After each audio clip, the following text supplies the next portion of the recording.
દુઃખ બહુ છે, વેઠવાની શક્તિ નહીં રહી, મરવાના વિચાર આવે છે, આત્મહત્યા કરવાના વિચાર આવે છે, કંઈક તલાઈ ડૂબી જવાના વિચાર આવે છે, કંઈક નાહી જવાના વિચાર આવે છે, આ બધાને છોડી દઈને બધું મૂકી દેવાના વિચાર આવે છે.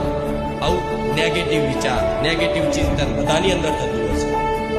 આ પીડાને, આ વિચારોનો નાશ કરવા માટે આ રામ નામ સિવાય કોઈ ઔષધિ જગતમાં, વિચારોનો તો નાશ થશે, પણ આ વિચારોનો નાશ તો થઈ ગયો. જે પરિસ્થિતિથી તમને ડર લાગે છે, એ પરિસ્થિતિને લઈને તમે ચિંતિત છો, દુઃખી છો કે આરું આમ શું થશે, આમ શું કરીશ, હું માતા એવું કહીશ, આ રામ રામ જપવાથી તમારી અંદર આ પહેલા ચિંતાઓનો નાશ થઈ જશે.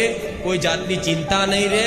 તમે એવું મનમાં અંદરથી હૃદયમાં વિશ્વાસ કરી લેશો કે જે થવું હોય એ મારો ભગવાન જાણે, હું કશું જાણો નહીં, હું મારા રામનો છું, હું મારા રામનો છું, હું મારી માતાનો, જે થવું હોય.